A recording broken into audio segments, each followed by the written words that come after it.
Once again, I have never had a single conversation with somebody in Korea where they think that the education system is operating in the perfect way, the best way. It's not good for the health of our children, it's not good for the health of society, it's not good financially, it's not good in any way, but yet we keep doing it.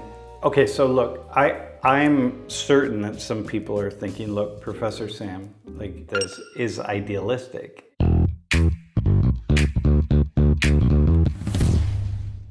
Recently, I've been watching this Korean drama that's become very popular around the world, and I know it's very popular in Korea. It's on Netflix, and in English we say teach you a lesson, and it really gets me thinking about some things. And if you look at recent news in Korea, you see a lot of heartbreaking stories of school trips being canceled or sports days being called off due to extreme or malicious complaints from just a few parents.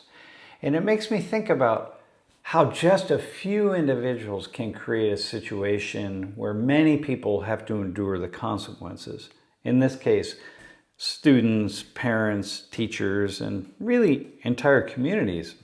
And the overall sociological environment can just collapse because of a few individuals. And this frustration, I'm thinking, is maybe why a drama series like Teach You a Lesson is gaining so much attention right now.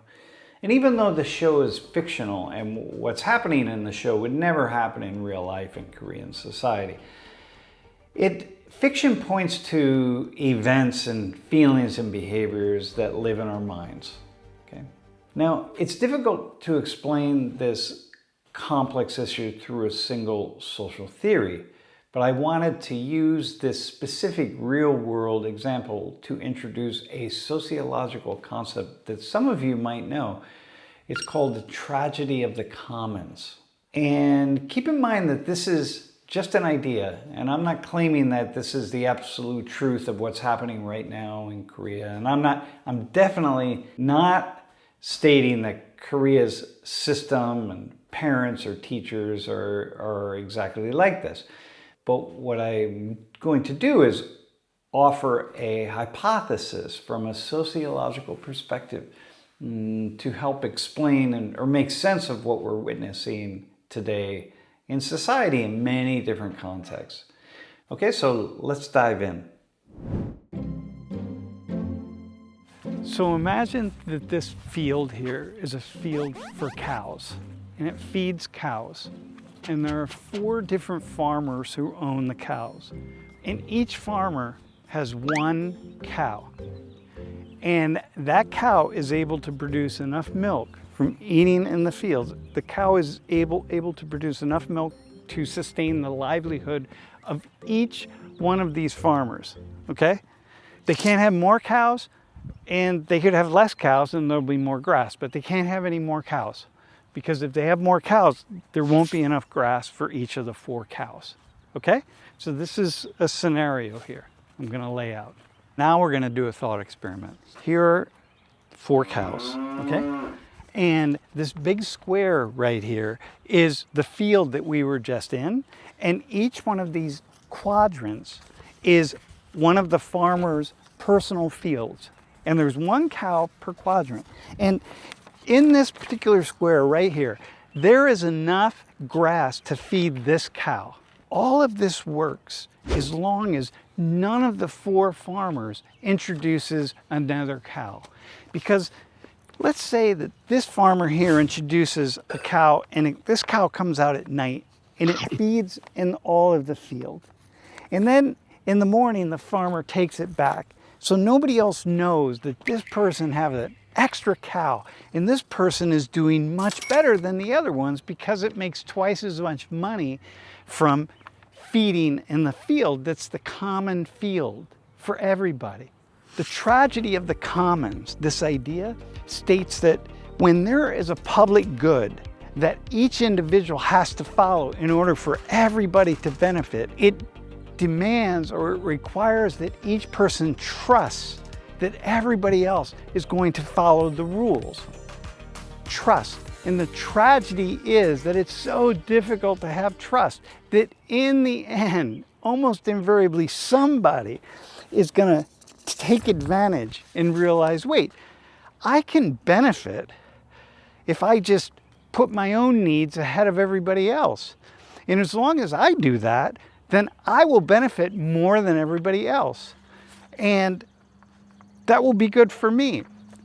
The tragedy is that when one person does that, it undermines the public good. And what it means is that it destroys the benefits that everybody is able to have only because everybody is following the rules. The problem is this: it's very difficult to get each person in a large group of people to understand that their own interests are the same as other people in that group, and that if they move their own interests forward ahead of other people, it actually harms them in the long run. And same with everybody else. But ironically, by having everybody's interest in mind, it benefits not only everybody in the group, but it benefits each individual person. So my needs are the same needs as everybody else.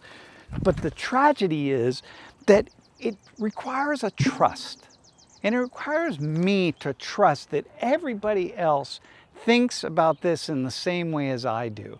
And that everybody else is going to act in a way that doesn't put their own needs forward so that they benefit more than somebody else. That in fact, we all benefit together. We all see that why would we create a tragedy and destroy our own livelihoods? That doesn't make any sense.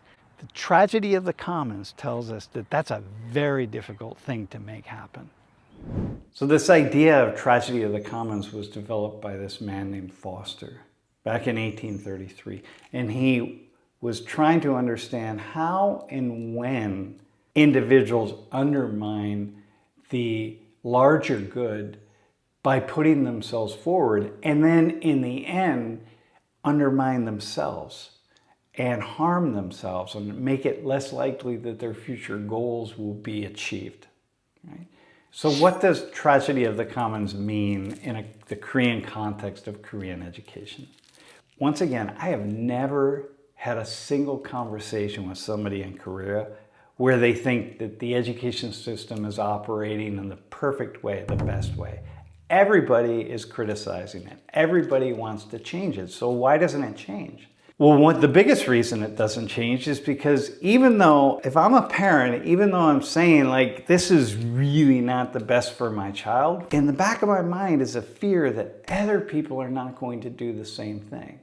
And if other people don't do the same thing, then my child will not be competitive in the world. That other children will move forward, other children will rise into these positions of greater stability and power and ability to earn money and so on, and my child will be left behind.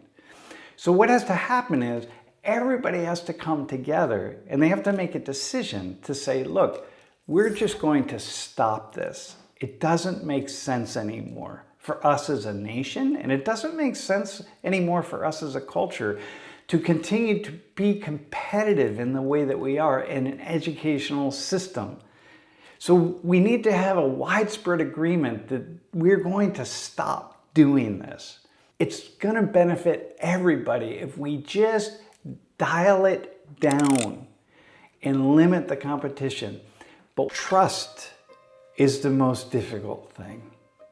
And so parents in Korea are trapped in a way in the same flaw, the same problem that the farmers are in the field that I just talked about.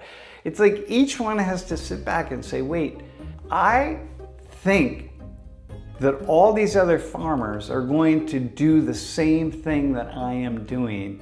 And this is good. If we all do this, we will all benefit. Parents have to believe that all the other parents are not secretly trying to push their child forward, that they actually believe the same things that I believe, and they're going to act in the same way that I'm going to act, which is stop putting so much pressure on my child to score really well on these exams so that my child can get entry into certain universities and then stand a chance of getting one of these special positions, that I have to trust and believe that we are actually all going to do the same thing. The tragedy is that it's very difficult for a group of people to trust other people around them that they don't see.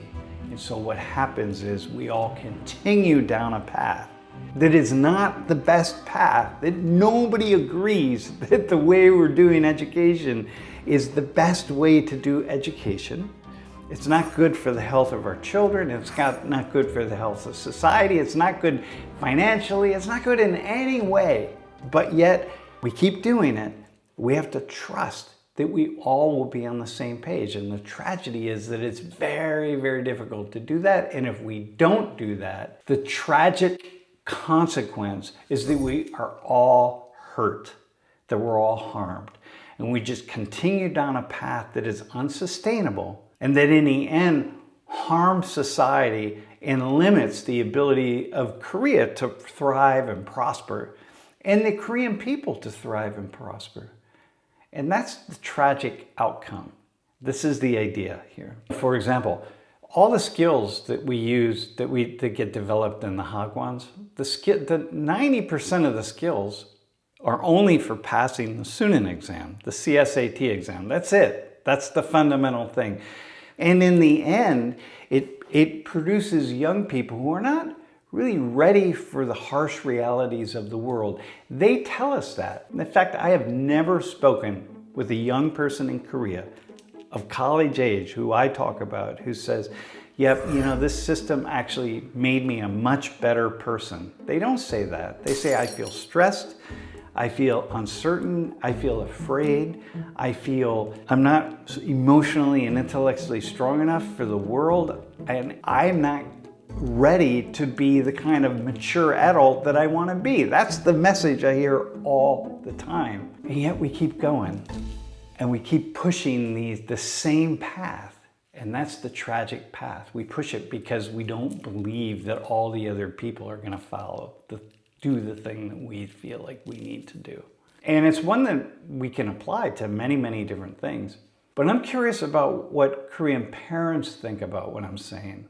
This is just an idea. This isn't me saying, hey, this is the absolute truth of what's going on. This is exactly how Korea is, how the education system, how parents are, how teachers are. It's me offering a hypothesis from a sociological perspective that explains some of what's happening here in the education system. From my perspective, the biggest thing that we could do, the best thing, is talk about the issue in this way so that people understand what is undermining the possibility of transforming things to move forward in a positive way. You got to see what the problem is before you can actually come up with a solution to it. Okay, so look, I'm certain that some people are thinking, look, Professor Sam, this even talking about this or thinking about this is idealistic. It's a luxury in a way that you don't understand how terrifying it is to step off out of the race when everybody else continues to race along. And I will say you're right, it is terrifying, and I hear you. But I think that we have to propose a shift in the strategy that doesn't demand that you do more, but asks you to simply see differently. It's actually probably the most practical and profitable way to ensure your child's survival, in my humble opinion. So listen, look at the global data. In the AI era, this era that we're in, competing to be slightly better in the exact same test as 300,000, 400,000, 500,000 other students, it's like really a losing proposition, because AI owns the average. The only currency that's not going to depreciate is your child's uniqueness. It's the one thing that's going to matter more than anything else, uniqueness. The ability in a unique way that matches the personality and the disposition of your child to be mature, psychologically healthy, emotionally healthy, and to be able to respond to a rapidly changing social, economic, and political world. And young people who can do that, who can think creatively, think on their own, not fit inside of a box, but actually be an outlier and be strong in being an outlier, being an individual thinker, those are the young people that are going to thrive more than anybody else. And so let some open air into the reality of young people and allow them to grow and find themselves and find their place in the world. These are hypotheses on my part. You know, these are sociological ideas that we take and we apply them to the world around us, but it doesn't mean it's true. And I don't necessarily think that what I'm speaking is true. It's an idea. These are ideas. So I'm curious to hear from parents about this idea of the tragedy of the commons. And what do you think? Does it apply? How do you see it in operation with schools around you and the culture and society? Like, what are you thinking? In the end, I'm just trying to become a better thinker. But I can't become a better thinker without hearing from other people. That's why I'm making the video, and I'm asking you to please give me some feedback and let me hear what you have to say. What are you thinking?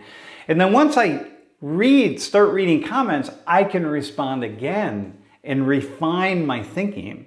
And of course, that's what Thinking Big is about. That's what this whole series is about, to refine our thinking and to become better assessing the world around us. So, 감사합니다. Thank you very much for what you're going to say. I really appreciate it.